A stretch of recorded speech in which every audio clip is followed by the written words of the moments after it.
All right, what's going on? How's it going? So I'm just gonna try to find my bearing here.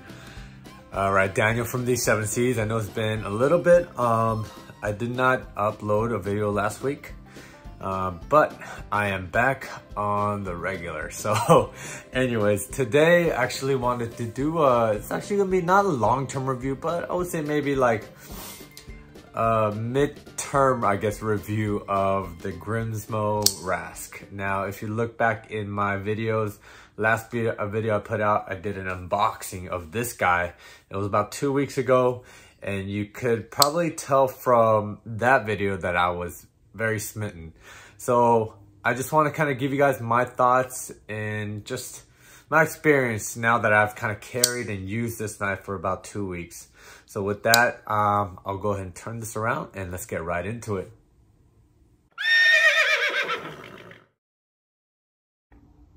All right, so before I begin, I'm gonna go ahead and share my social media handle. You know, you see here in my Instagram is present here. And then my YouTube channel is the one that you're in right now, is these 7 Cs. So with that being said, I'll go ahead and put this away because I wanna bring in the star of today's show, which is the Grimsmo Rask. Now, I do want to mention this is not a long-term review. You know, I've had this knife for about 2.5 weeks. This has been like my daily carry. You know, not only carry, but I've used this a good amount.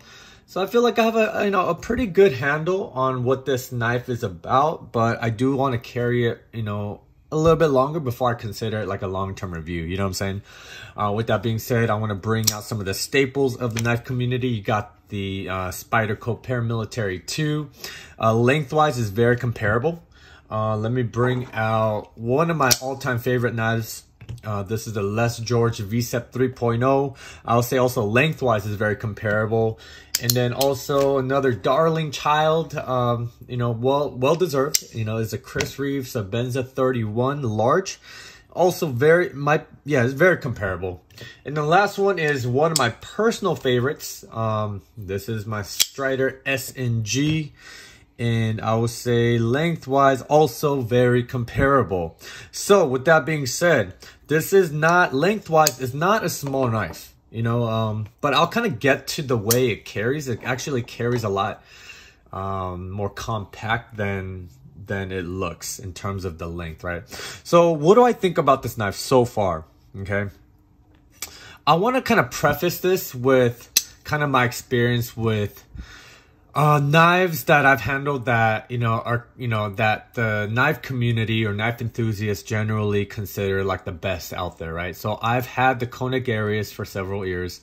I've had the Shirogorov F95 NL. I've had the Herman Sting for a while. I've had the Protec Malibu. And then, of course, aside from that, I've had, the fidget monsters like the Paramilitary 2. I got the, what else? I got I got this guy too. This is the Liangma Model 18. This is an awesome flipper as well. Let me put this to the side. And then, I've got the kind of the Les George VSEP, one of the smoothest phosphor bronze washer knives I've ever handled. It's actually like as smooth, I would say, as a bearing knife. That's how smooth it is. Okay, so that's kind of like my context here, right? I've handled a lot of what people would consider like the very best, flipper / knives with the best actions out there, right? And so where does the Grimsmo Rask kind of fit into that spectrum, right? Because one of the most common things you'll hear about the Rask is the action. And I'll just put it out there, guys. The action on the Rask, it's second to none. The best action I've ever handled. All right. It is hard to describe. It's hard. See, I'm even having a hard time finding the words to describe it, right? But I think someone, Lefty EDC or someone mentioned the action as being like magnetic in terms of it feels like when you disengage a lock, the blade is like riding on this magnetic force field type thing where it just wants to suck back into the handle. As you can see, no wrist action needed whatsoever. As soon as I disengage that lock bar, it's like there's like a magnet or something that just sucks the blade right in.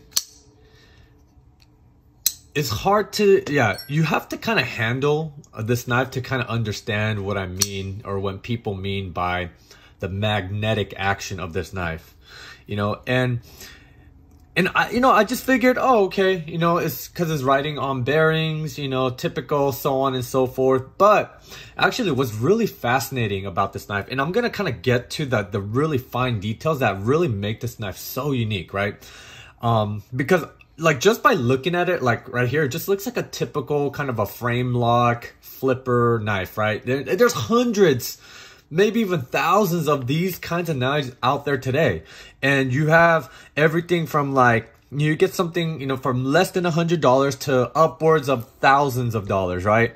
So why is the Grimsmo Rask so unique, right? And the reason why I'm going to point out is all the little fine details that make this knife so incredibly awesome. Okay, so the first detail I want to point out, and this is something that that you'll be able to better understand if you go to the Grimsmo YouTube channel, because they are like, they just nerd out on these little details. Okay, so going back to the action, if you look, and it's going to be kind of hard to see here, right? So if you look inside there, right, typically a knife, if it's using like a detent ball system, they're just gonna have a detent ball, like literally a ball that's pressed in to that lock bar. And if you know anything about like the characteristics of a ball, right, there's always gonna be, let's say this is like a surface, right, and then you have the ball. Oh shoot, man, I wish I had like let me see if I could find something here. It's gonna be hard. Okay, anyways, let's just imagine there's like a ball that's just sitting on top of this surface. There's gonna be a single point of contact, right, because of the curvature of that shape of the ball, right? So there's always gonna be that one point that the ball is gonna be kind of just traveling on as it kind of goes across the surface, right? So let's say if you have a surface that's maybe a little bit irregular, maybe you might not even be able to see the irregularity, like, you know, with a naked eye. But if it's there, that single point of contact is gonna hit that irregularity, and you're gonna feel it, right, as it's kind of traveling across the surface. So for example, you can see here, this surface has these grooves, right, or these kind of peaks and valleys, this milling pattern. So let's say if you have a ball, like a tiny ceramic ball, or whatever ball that's kind of just going across these grooves, you're gonna feel every peak and valley, right? It's gonna be like right, so that makes sense, right? So the way that they wanted to like mitigate any irregularities that they may have on the blade finish, whether it's because it's like acid, you know, finish or whatever have you, you know, they decided instead of going with a ceramic ball, they went with like a tab. So you see that ceramic ball right there? It's actually not a ball, it's actually like a flattened out tab. So it looks almost like you get a ball and then you gotta shave it, you just cut it in half, and then you get like a flat kind of a tab or a flat surface on top now. So now the purpose and the benefit of having a flat surface versus like a ball, like a single point of contact surface, is that you have now a larger surface area for the tab to kind of ride on. So let's say there are irregularities like this milling pattern here. Like I mentioned, if you have a ball, you're gonna feel every kind of dip and every peak, right? It's just gonna be like right? But if you have like a larger surface flat area, you're just gonna kind of overlook those peaks and valleys, and you're just gonna have like essentially you're gonna have an experience where you're just riding a smooth, just travel, regardless of the irregularities, right? That's the best way I could explain it, guys. I would really recommend you guys to check out the Grimsmo's YouTube channel, and they will be able to explain it a lot better than I am. But the reason why I bring that up is because that really provides this amazing action that Grimsmos are known for, especially the Grimsmo Rask, right? Look at that. Crazy action, guys. It is Guillotine. That's why I've, in the 2.5 weeks that I've carried this, I've learned to get my thumb and my fingers out of the pathway of the blade super quick, because it will come down. It will not, maybe not cut you. It may cut you, but this is one of the things that you're going to have to learn, is that you're going to have to just get your thumb out of the way quick, because that thing will drop on you.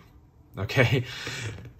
Anyways, sticking with the whole D10, you know, conversation, you also notice, so you have that D10 kind of that tab right there, but you also have this, you see that shelf right there?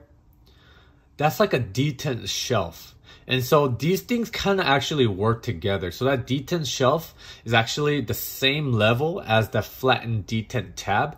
So what you get is actually the way that Grimsmo explained it is that they didn't want to have like a double click action. So if you know anything about you know, the typical kind of the frame lock out there, right?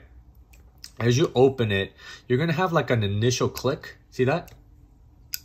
That's that D10 ball is actually, boom, is just fallen off of that blade, and then it's just, that's the first click, and then you get the second click where the lock bar engages over, right? Same thing. When you disengage, you're gonna have to, essentially that ball is gonna have to clear, is gonna clear the tang of the blade. Now it's riding on the surface.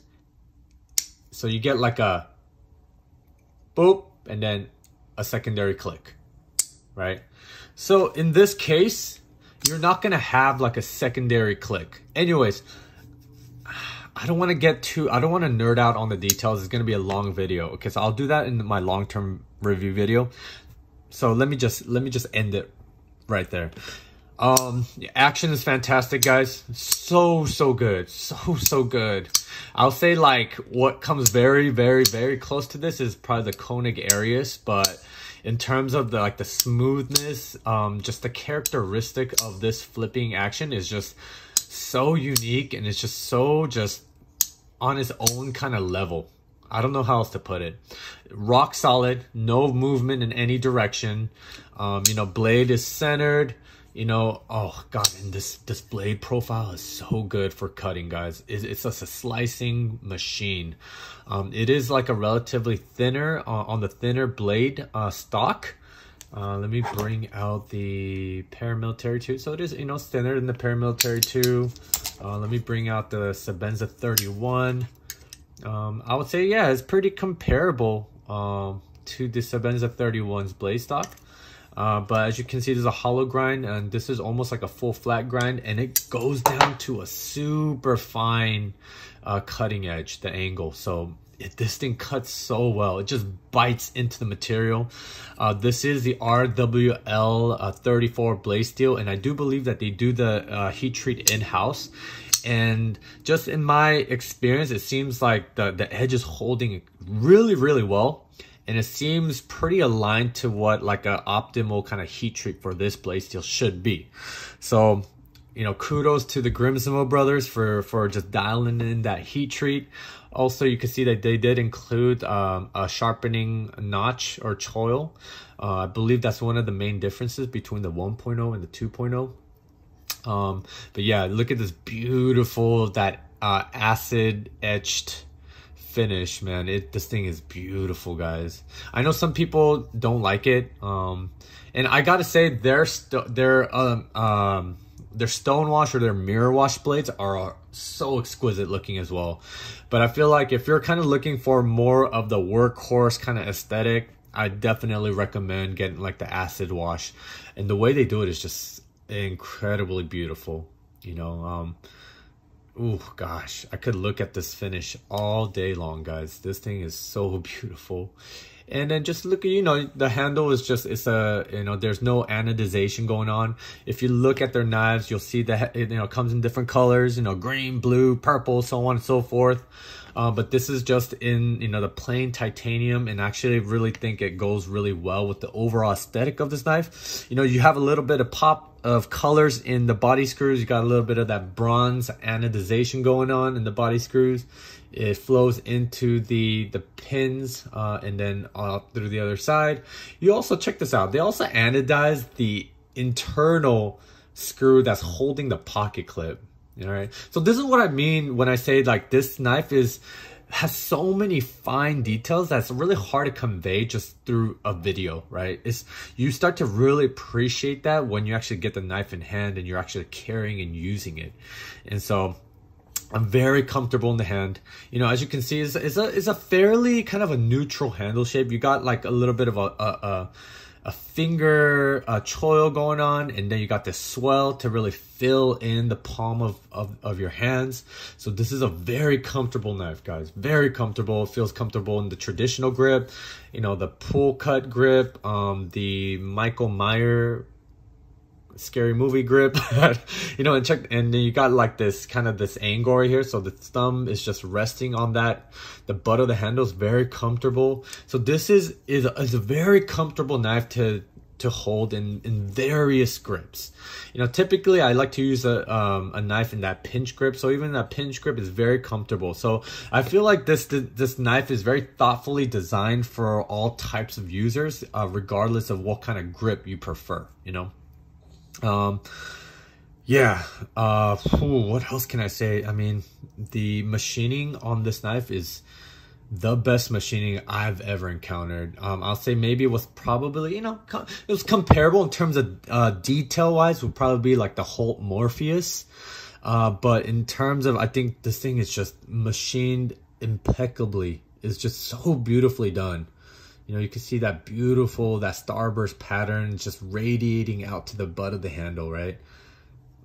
You know, you see the Grimsmo logo on the pivot. That is a captured pivot screw. So thank you so much, Grimsmo, for doing that. This is all T9. So all you need is one Torx bit, which they do provide in the kit. You know, so they provide the knife, the Torx, the T9, and then also nano oil. Like, and a lot of nano oil at that. All right, which I love. You know, you could check out my unboxing video about 2 weeks ago for that. So yeah, this is just my, you know, I guess my midterm kind of my impressions review on this knife. It is so good, guys. So good. Yeah. So that's just my thoughts. Feel free to leave your comments and your questions. I would love to hear your experience with Grimsmo, you know, the Rask or the Norseman, because now that I've had the Rask, I'm definitely eyeing the Norseman. I know the Norseman is a different kind of a beast for sure, but now that I've really tasted you know, what Grimsmo brings to the table, man, I'm really hankering for a Norseman now, guys. With that being said, you know, keep an eye out. I'm going to be doing a long-term review video in a few weeks. But until then, just keep rocking, and I'll see you guys in the next one.